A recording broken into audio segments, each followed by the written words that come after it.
I am 24 years old of age. I grew up as in like Bonanza as a gay boy, because everything I get it was too feminine. So I always wanted to be a woman. I felt like a woman since Kihola, so I hated everything, like even the vein, the tattoo, or like yo, like a booty and I'm like they used to say like, hey, it's like like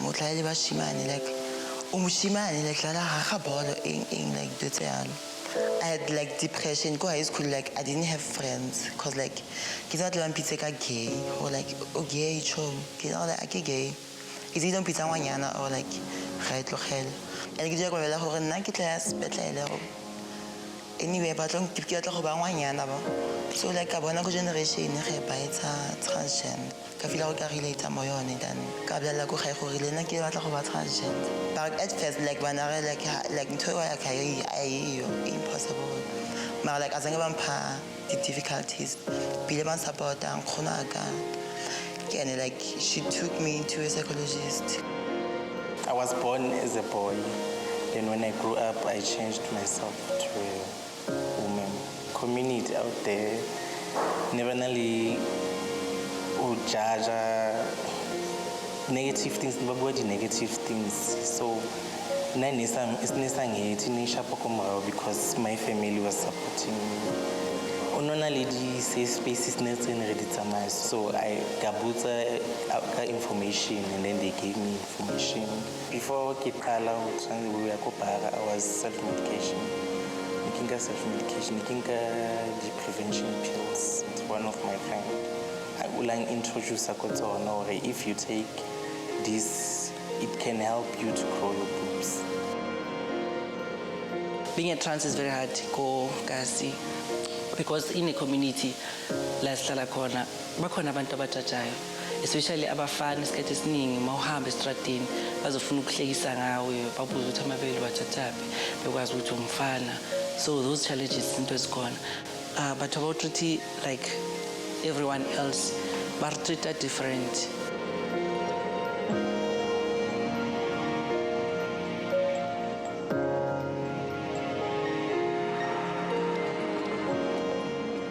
My name is Dr. Dalsira Kumakwe. I'm the CEO of QuadCare.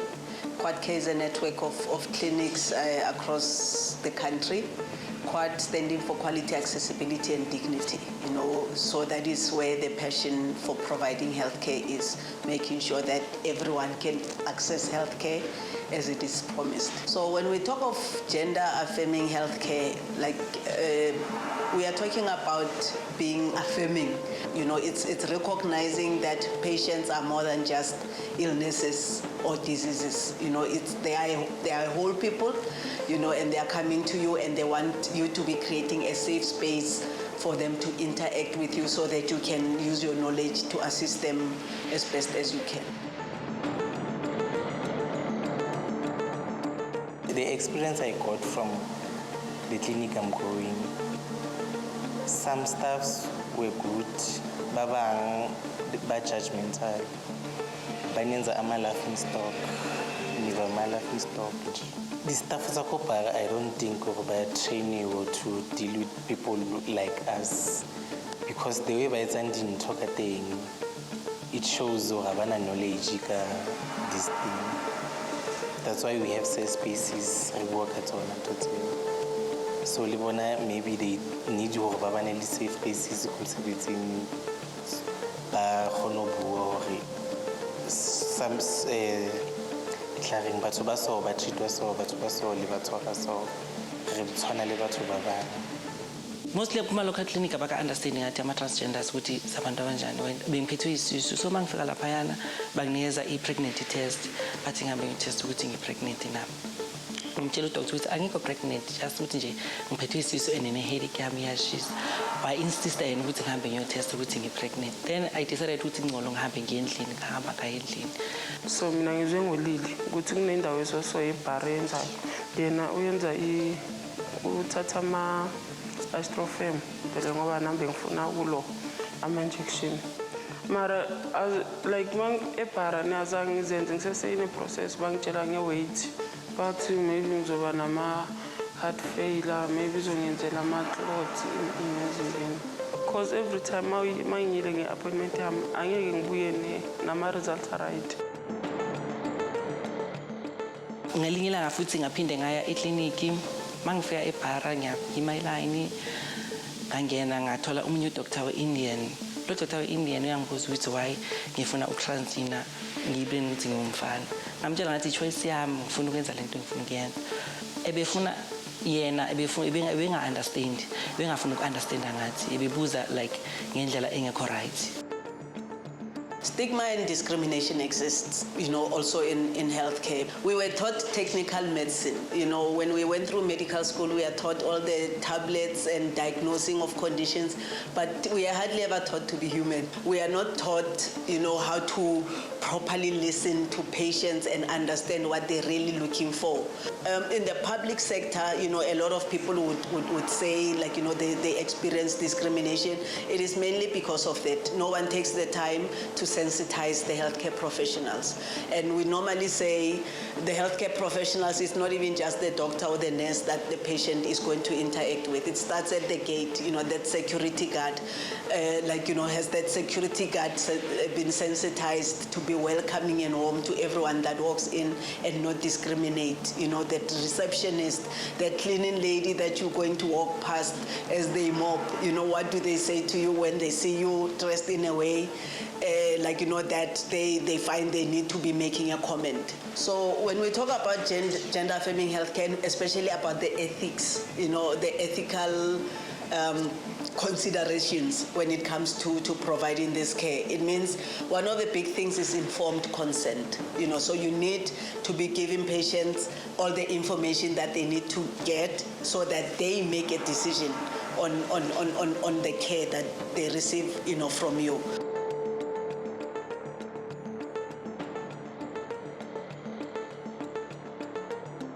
My experience with accessing the gender-affirming treatment has been quite a journey because one, there is psychological evaluation that goes on before you could be prescribed any medication.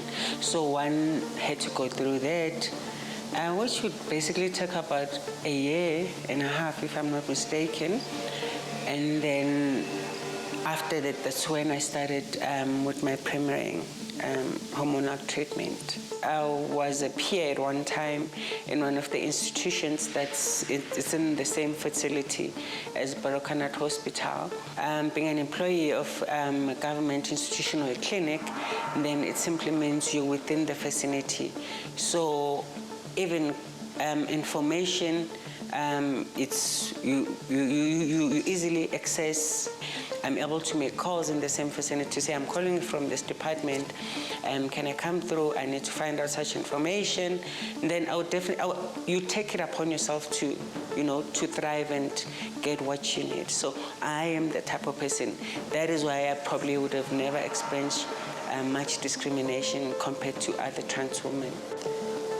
The information regarding gender affirmation, is not easily accessible. Unless maybe go social media, but because last year I had friends but they transgender and then they don't have any resources and then they know nothing about transgender. You doctors are saying abana that thing, that clue or which hormones should one take to look to transition to a female, the block at the end. So I think information is based more Gauteng fela otherwise, because other places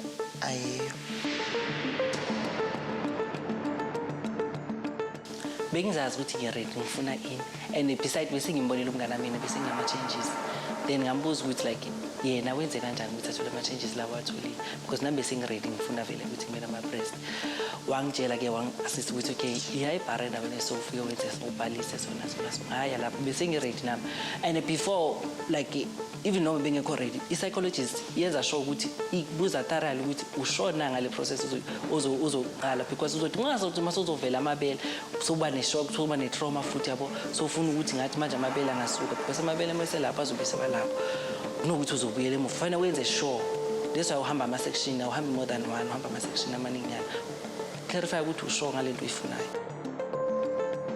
akgona gore o ka reverse even like before surgery.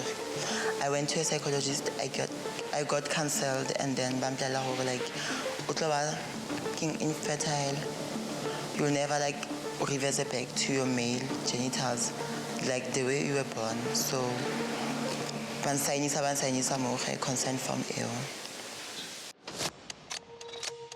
So as doctors, we take an oath. We take an oath to serve. And as part of the ethical principles that we subscribe to or ascribe to, you know, we talk of beneficence. Beneficence is always doing good. And maleficence is never doing harm. When we deny patients access to care, we are not doing good. We are inflicting harm. You know, and a lot of our patients or even generally people in our communities, they do not fully understand their rights when it comes to accessing healthcare and that there are ways to litigate when you are being denied care.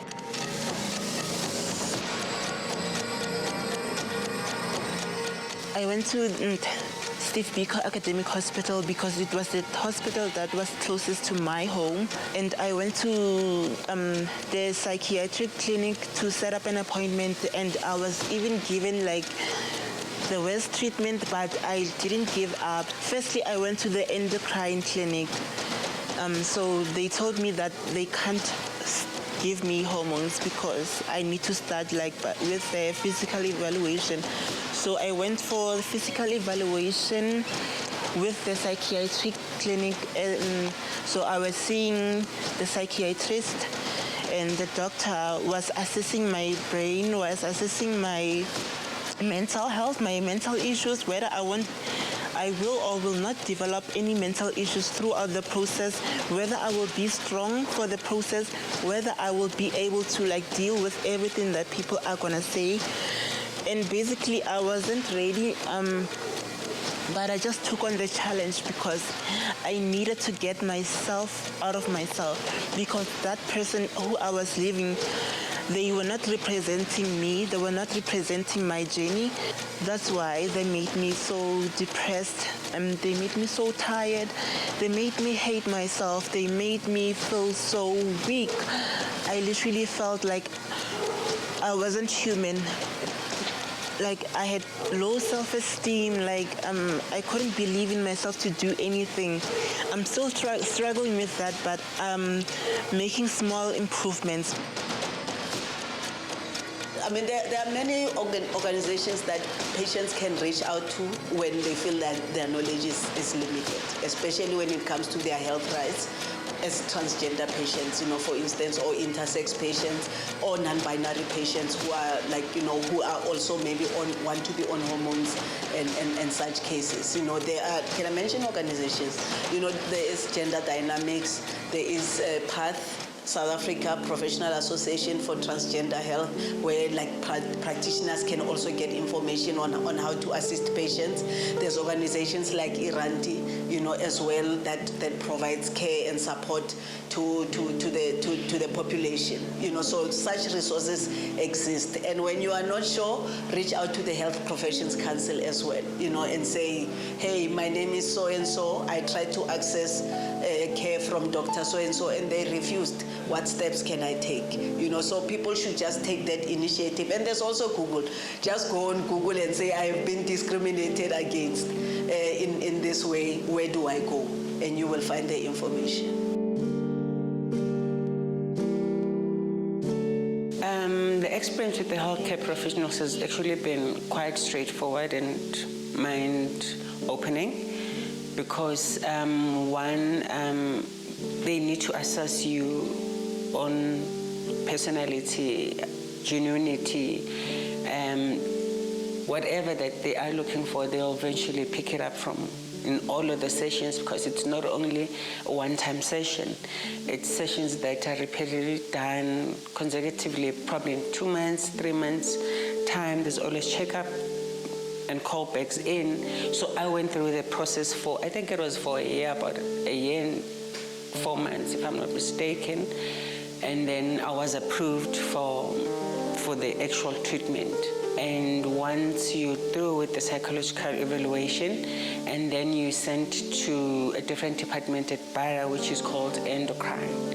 And that's when you see a doctor.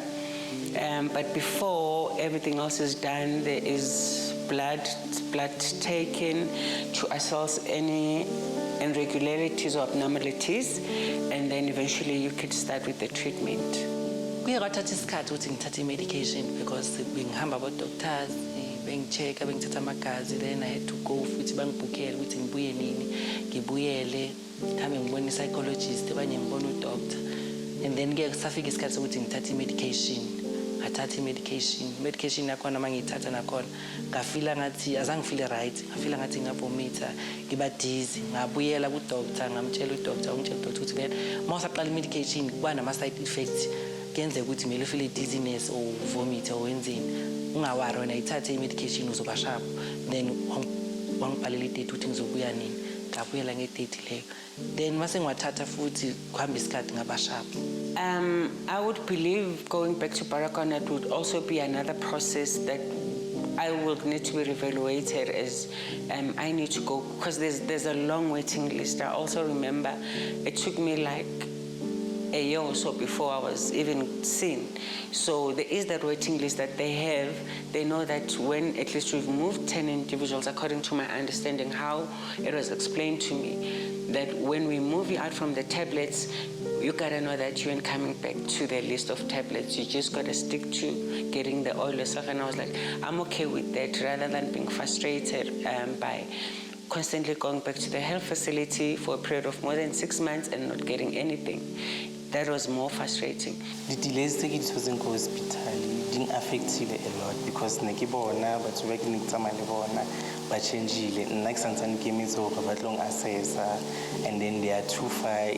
Ne fa stress haholo because ne ke bona ba bang ba developile, nna ke santsane ke tlo qala fatshe. So gender-affirming healthcare is not very accessible, especially in the public sector. There are institutions that provide the care. There are hospitals like Bara where, like, some of the patients can get surgery, for instance. I think there is also a clinic where people can access hormones. But some of the challenges we faced was during the time of COVID, where gender-affirming healthcare was not seen as a priority, for instance. And a lot of people spend a long time without getting their medication. There are NGOs like your Vets RHI that provide the care to the transgender patients, but we know there's issues with long waiting lists, because there's just so many people flooding to such services, because generally this is not accessible in the places that people live in.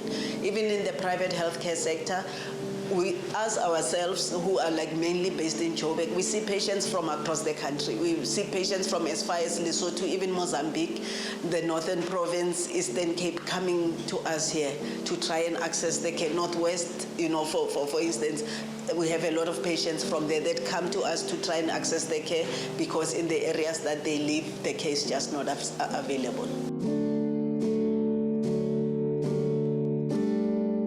There wasn't really nothing challenging. It was actually, it's more of an exhilarating feeling to know that you're going to get what you really need.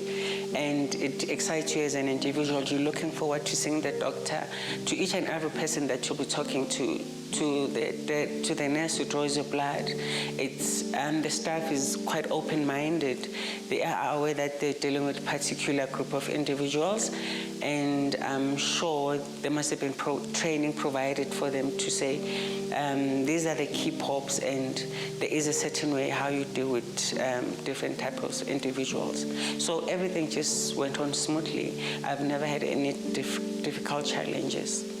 I can so kgotsofala through my journey because getting access ko bara lo delay wa bona nkile nako because as you grow up o soka onka di hormones una le mo milambo beard and then when you take hormones I never isaba the way unole ka teng nako santsana o hola and then the changes I discovered the way when uno batla di be ka teng because they delayed you. When ke ne batla go tsa surgery called oculectomy, they kept on postponing my appointments, like bare doctor or like bare doctor interview, or like the surgery is not that important. So ka emaila CEO or something ya ko urology, and then ka mlela go like gale ba mpusa ke tshone ke sabi 8 ke tla mo bara like ba ntse mpela go like ba na le backlog ba etsa fela di emergency. So abara like a go kwala dikolo. After the exam, I get surgery, and then I did my surgery last year, 6 December. My experience with the staff was okay because you get to talk to a lot of different individuals, different facilities, and it's nice talking to them because it's people who are basically employed to be doing this kind of work, and they are the ones to guide you that, no, after this process, this is what's going to happen, and should doctors find any abnormalities, and then the process has to be pulled back or paused for a little while until everything is at a place where it pleases them, then the process continues. So gender-affirming healthcare is generally not prioritized, especially in the public sector, because I think it's an issue of sensitization, where practitioners feel like they are doing patients a favor by providing services to them. But we also need to interrogate in terms of supply, like, from the government supply side. Is the government making sure that we have enough medication, we have enough of the consumables that are needed to be providing, this care? We have not been made aware of how equally important gender-affirming healthcare is, to our patients. It's not a cosmetic it is not a cosmetic service. We also have an issue in the private sector with medical aids. Medical aids do not pay, for gender-affirming healthcare because it is not seen as treatment. It is more seen in a cosmetic light, so that is an issue that needs to be talked about through initiatives like this, where we get the word out, to say this is equally important. People die because they do not access gender-affirming healthcare. People commit suicide. People respond negatively to certain medications and they are not monitored and they will die. There's issues with blood clotting, and people can get a heart attack or even a stroke, from a clot because they were not properly managed when being put on gender-affirming healthcare. So we need to know that as practitioners, we need to be responsible for the well-being of our people. I love with the department, with the change ibhedlela abantu abasebenza khona or basaviye ba-check-e izibhedlela ba-check ama-complaint la esiwabhalayo laphayana esiwafakayo, because I don't think ukuthi bayalandelela bayawabheka babheke ukuthi sicomplaina nganini ama-complaint wethu bene bafilfile ama-complaint wethu sicomplaina ngawo laphaya ukuthi sikhala ngani, bazama ukuchange because there is no change. Noma singabhala lapha sifake complaint box, but you don't see any change. Every time we clinic uzothola the same thing. I would love the government to inform their workers, like especially in the Home Affairs Department, healthcare, or like there are trans people, and then like they shouldn't delay us our rights, because like it's our rights to get gender markers changed in time rather than waiting for like ±2 years. As a business, we continue engaging the Department of Home Affairs to see how we can make this process seamless. We bring in players like your gender dynamics as well, for that advocacy and conversations with the department to see how we can make this process, better and better. For a cisgendered person who had their name wrongs on their ID, they can just go to the department and it is sorted out within within a few weeks. But this is not the experience, for our transitioning patients. And we have a constitution that promises non-discrimination, but that constitution is not enough unless the people on the ground are sensitized. Let us have easily accessibility to the treatment, to the facilities, because it's not every healthcare facility or employee that is kind and nice towards each and every person. Ntho e shotang ho di-doctor nje ke hore tlamehile ba thole knowledge about LGBTQI community. Ba tsebe hore batho ba tshwana le batho ba bang. I think ba need knowledge. Yeah, ke tla tjho jwalo. Our GRS, gender reassignment surgery, bottom surgery, or gender-affirming healthcare, it also needs to be prioritized because we are also important. We are also a part of this country. So apart from sensitization, I think number one, I would love to see the government putting gender-affirming healthcare as part of primary healthcare services, meaning in any clinic in the country, you can go in and get your gender-affirming healthcare, because that would be backed up by the sensitization that has already been done, on the staff, and we can access these services. Because when it's at a primary level, that your people can get, the hormones, they can get the blood monitoring. For cases that are complicated, they would then be referred, to the hospitals, or cases that need surgery will also be referred to the hospitals.